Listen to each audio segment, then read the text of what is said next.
the Album of Immortals.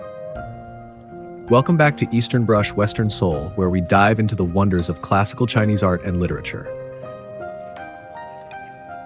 Today, we're exploring a fascinating gem from the Qing Dynasty, the Album of Immortals. A stunning 12-leaf painting series created by the court painter Leng Mei, one of the finest artists of his era. This album, painted on silk with delicate color washes, measures roughly 38 by 42 centimeters per panel and is currently housed in the British Museum. Each of the 12 leaves portrays a legendary Daoist immortal or a mythical tale of transcendence.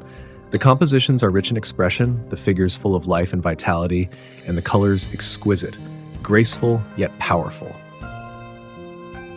Let's take a look inside this magical world where humans brush against the divine. An Qisheng encounters immortals. An Qisheng, a mystic from Langya, was a wandering alchemist during the Qin and Han periods. One day, as he roamed the sacred eastern mountain, he witnessed a dazzling scene, a group of immortals descending the misty peaks on snow-white deer, with elegant maidens attending them.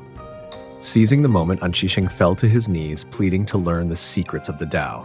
Did they teach him the mysteries of the cosmos? Maybe. Or perhaps they simply smiled, offering him a riddle wrapped in silence. Qin Gao rides the red carp. Qin Gao, a zither virtuoso from the Warring States period, wasn't just skilled in music, he also knew the ways of immortality. One day he dove into the Zhuo River in search of a dragon's child. Before leaving, he told his disciples to wait by the water. Days passed, then suddenly the surface broke, and there he was. Qin Gao rose up from the waves, riding a shimmering red carp like a mythical surfer. His followers bowed in awe, the river echoing with wonder.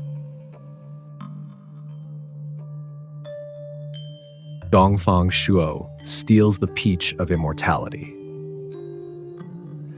Dongfang Shuo was not your average scholar. He was clever, cheeky, and just a little too curious for his own good. According to legend, he snuck into the celestial garden and swiped a flat peach, no ordinary fruit, but one that ripened only once every 3,000 years.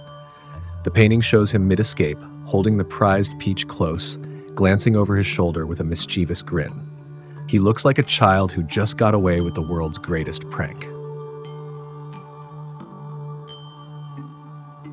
Ren Guang ascends from the clouds. Ren Guang, an alchemist from ancient Kai state, was said to have lived past 100 with the face of a young man. He roamed the countryside selling elixirs, until one day, atop the cliffs of Mount Hengti, he simply lifted off, rising through the clouds. The onlookers said he looked as calm as ever, hands clasped behind his back, as if taking an afternoon stroll through the heavens. The giant jujube of An Qisheng. Another tale of An Qisheng tells of his meeting with Emperor Qin Shi Huang. The emperor, seeking immortality, was intrigued by the aged yet youthful man from the sea. Later, during the Han Dynasty, a mystic claimed to have met An Qisheng on a floating island. He offered him a jujube as big as a melon, yes, a melon-sized date, said to cure all illness. Who wouldn't want to bite into that?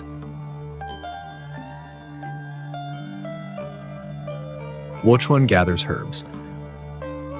Wochuan was a wild-looking hermit with 7-inch-long body hair, eyes like twin suns, and legs faster than a horse. He spent his days high in the Huai Mountains, picking herbs and munching on pine cones. Anyone lucky enough to eat these pine cones could live over 300 years. So if you ever find one, maybe think twice before roasting it. Purple Qi from the east. The gatekeeper Yin Shi was guarding Hanggu Pass when he saw something unusual, a purple mist drifting in from the east. "A sage is coming," he whispered. Moments later, Laozi appeared on a blue ox, calm and radiant. He paused just long enough to pass on the wisdom of the Tao Te Ching, then vanished into legend.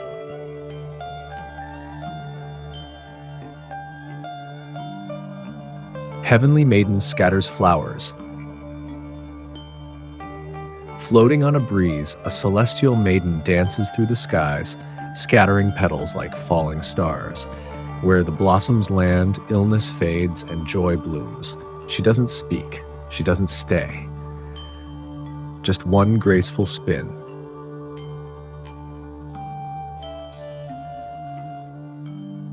Summons the phoenix.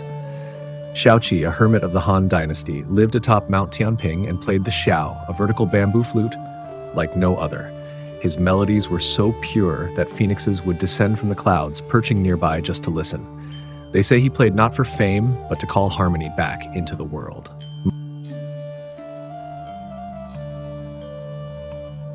Magu offers longevity wine. Magu, a graceful immortal from Jianchang, brewed wine from divine lingqi mushrooms. Every March 3rd, on the birthday of the Queen Mother of the West, she would present this ethereal brew on the banks of the Crimson Pearl River. One sip, and the years melted away like spring snow.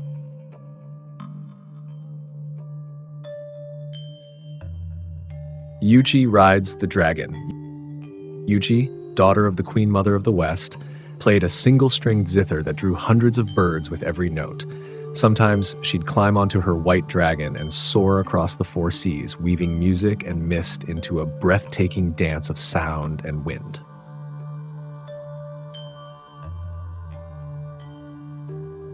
The Yellow Emperor refines elixirs. The great Yellow Emperor himself appears in this album, refining golden elixirs of immortality, perhaps the very ones that inspired all these other seekers. Surrounded by flames, herbs, and the murmur of ancient chants, his presence feels eternal. At the end of the scroll, we find the artist's signature, humbly painted by Leng Mei of Jinmen. This was a name he often used when painting outside the imperial court. Now, who was Leng Mei? Born around 1670 and passing in 1742, Leng Mei was a Qing court painter known for his meticulous brushwork, bold colors, and elegant figures. He studied under Zhao Bingzhen, another master of the Qing court, and became a favorite during Emperor Kangxi's reign. Though he fell out of favor during the Yongzheng era, he was summoned back to court under Emperor Qianlong, his talent never forgotten. This album is a window into how ancient Chinese artists told stories, not just with words, but with brushstrokes, color, and gesture. It's an invitation into a world where music charms dragons, peaches grant eternal life, and a single zither note can move heaven and earth.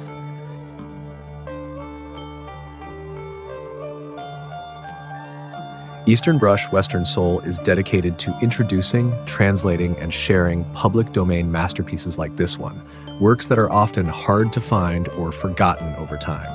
By doing so, we hope to give everyone a chance to witness the beauty of ancient wisdom and the creative spark of human civilization. A huge thanks to Little Fish, our dedicated translator, whose work brings these ancient books to life for all of us. Until next time, stay curious, stay inspired.